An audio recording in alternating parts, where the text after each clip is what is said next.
Thank you for taking the time to attend this presentation. Does object-oriented systems engineering eliminate the need for requirements? I'm going to present a brief analysis of both systems and software engineering, and then I'm going to show that systems engineering is inherently object-oriented. I'm going to show how software engineering has added three elements that are really important and suggest ways in which those three elements may be used to enhance systems engineering. And then I'm going to speculate and show that when these elements are coupled with a tool that doesn't exist as of this moment, text mode requirements may become an academic issue. 2 years ago at the INCOSE Mid-Atlantic Regional Conference, I stated that the goal of systems engineering is to provide a system that meets the customer's requirements as they are when the project starts and as they exist when the project is delivered, and is flexible enough to allow cost-effective modifications as the customer's requirements continue to evolve during the operations and maintenance phase of the system lifecycle. That means systems engineers build systems that converge with the user's needs so that by the time the system is delivered, what is delivered and what the user's needs are hopefully almost the same. So what has this got to do with software, you ask? Well, think about history. Before 1970, the systems engineer's traditional domain was the entire system, shown by this ring around the bubble. But in the late 1970s, along came the microprocessor, so that by the time we were at 1980, systems comprised a mixture of hardware and software, as you see here. Software in general existed on a single system, and the domain of the software's engineer was inside the red bubble. And then as time went by, the software engineers started expanding into the hardware because they were dealing with embedded software, and the systems engineers are expanding into the software because after all that's part of the system, and software engineers are adopting the object-oriented approach. And to complicate matters more, we're starting to use, or we've been using for a while, distributed systems where there's hardware and software all over the place. So the problem in the early 21st century is when we've got hardware and software all over the place in a networked system, what's the optimal partitioning? And as systems engineers, if we're going to interface with the software engineers, we have to design systems that are optimal. So as good systems engineers do, let's clarify what we're talking about by providing a few definitions. Blanchard and Fabrici's definition of a system is an assemblage or combination of components or parts forming a complex or unitary whole, and their definition of a function is the purposeful action performed by the system. Now a system can also be represented by this drawing. It's characterized by its interfaces and internal functions, so they're inputs, some kind of functions, and outputs. And if you look into a system, you'll see there are components, that's the operating parts of the system, attributes, the properties or discernible manifestations of the components of the system, and relationships, the links between the components and the attributes. And sometimes these components are called subsystems. I mentioned earlier that the software world has jumped on the object bandwagon, and most of us see the world in terms of the interactions of objects at some level of abstraction. Classes and objects often mirror the tangible components of the problem and/or the solution. And an object-oriented approach, according to some people, decomposes the problem into manageable and intuitive components, but according to other people, object-oriented is less intuitive than the functional approach. Or is it? So what is object orientation? Well, it's building systems from cooperating collections of objects. And objects communicate by passing messages to which other objects react. Objects are organized into classes, and we'll talk about that later. All objects in a class have the same set of attributes, and classes are organized into hierarchy. So here's a picture of an object. Messages come in, there's a black box that has the functions and memory, and then messages go out. You know, it looks suspiciously like that drawing of a system I showed you a minute or so ago.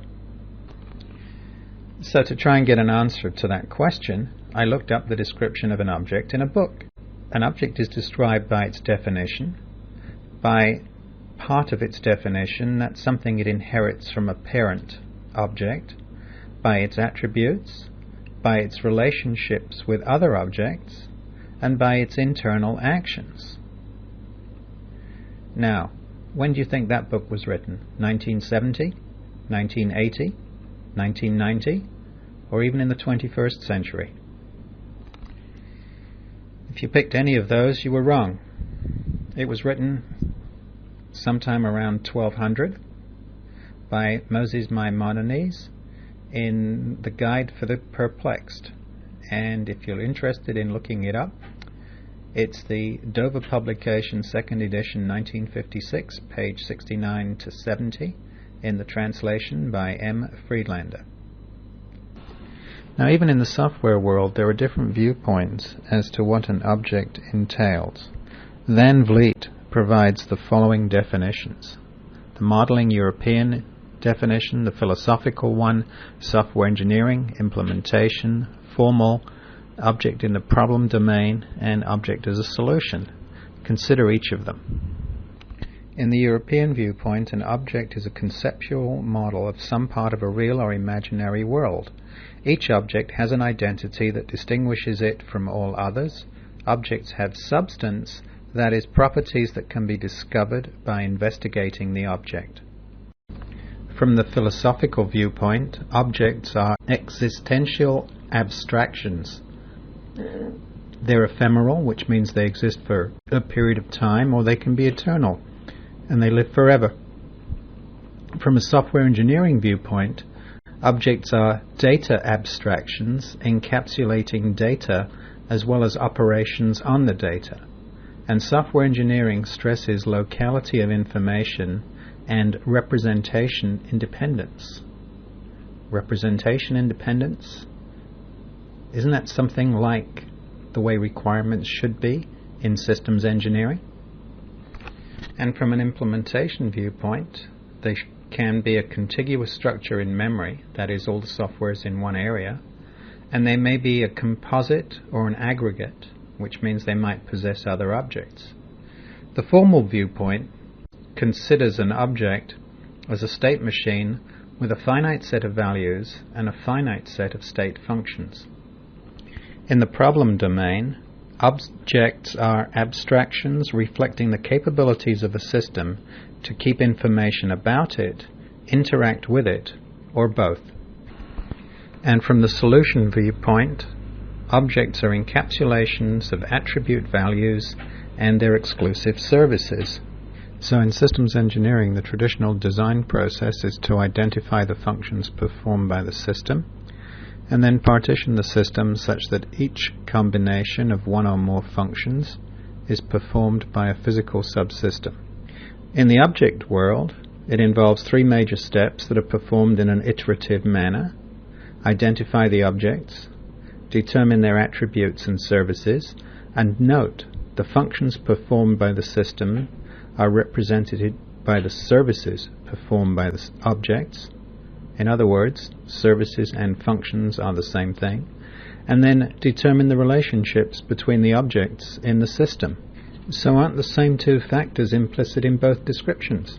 In other words, the designer determines that the relationships between the objects or the subsystems meet the needs of the customer when the system's built, and the object is designed with minimal coupling between subsystems and maximum cohesion within a subsystem. In other words, it's just good engineering practice. And if I wanted to summarize object-oriented engineering, I could say it has a great deal in common with more conventional forms of engineering. The process of encapsulation is what we call design. It has well-defined functionality, well-defined interfaces, and information hiding. And if you examine the object-oriented approach more clearly, you'll find that it emphasizes three elements that may readily be used to enhance traditional systems engineering. The first of these are properties. These have values and attributes, so you can state capability in terms of properties provided and requirements in terms of properties desired. The second contribution of object-oriented software engineering is inheritance. This explicitly moves experience from the designer into the design. Think about it. In systems engineering, the non-functional aspects of a system were often a function of the experience and expertise of the designer. Now, you can use the concept of inheritance to inherit non-functional and other domain properties and eliminate some of the missing requirements from today's paradigm. So, for example, if the system that is going to be designed is a spacecraft, it can inherit thermal vacuum and other attributes of spacecraft. And the third contribution is the concept of encapsulation or design, but more than that, it's the concept that design can be non-functional. That's based on data or processes, as well as the traditional functional approach to partitioning a system. And here's a view of the sequential process for producing requirements. There's a problem or a need, some kind of activity produces a solution concept, some kind of further activity generates an operations concept, further activity we end up with user requirements, which then under some activity turn into system requirements, and then we go through design activity, we partition, we end up with software requirements, network requirements, hardware requirements, and so on and so forth. Those of you who are familiar with reliability series will recognize the situation as several activities in series, and the reliability is reduced by each serial activity. So the ways to increase reliability is to cut down on the number of serial elements without losing any information, as well as improving the shared meaning between the stakeholders. Well, the C4ISR architecture framework activities seem to be doing just that. Their process is they start with a problem or need, namely a mission. Some kind of activity generates an operations concept. The requirements seem to be implied because the activity following the generation of the operations concept produces architectures. Requirements documents are not required. Let's contrast this with a systems engineering design methodology, which starts with the concept of operations, use cases, generates the requirements, and then produces the design.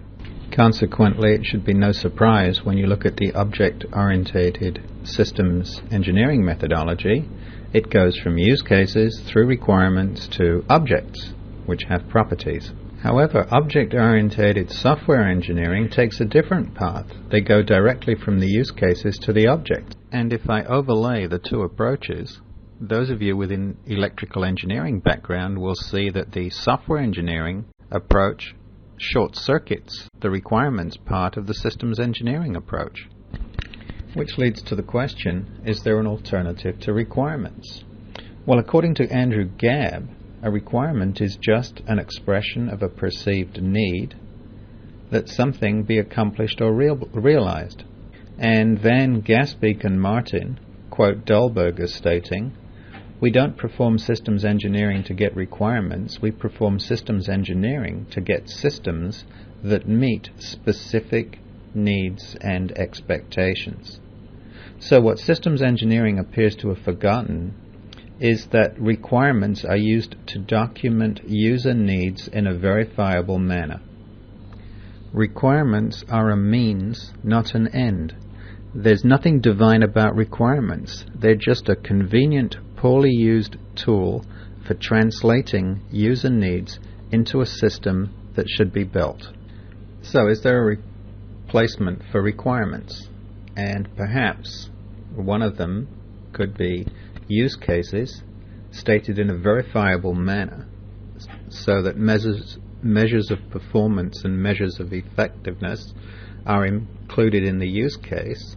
This could be done, for example, in UML with enhancements for tags for the MOP and the MOEs, as well as some other enhancements to the UML. And there are other approaches that could be used as well. Here, for example, is an object inspector view of a component. It's a communication component, and you can see the functional and the non-functional properties of the component. Does this view or perspective capture the entire performance of the component? And then start thinking about requirements and capability in terms of properties. So, for example, requirements are the sum of the functional and the non-functional properties of the system to be implemented by the hardware and software, whereas capability is the sum of the functional and non-functional properties actually implemented by hardware and software. This brings me to the next generation of requirements tools. They'll be use case based on diagrams and visuals rather than text, very similar to the UML tools that we see today. They'll contain various views similar to the Gantt and PERT charts in project management tools. They'll use properties and attributes instead of requirements.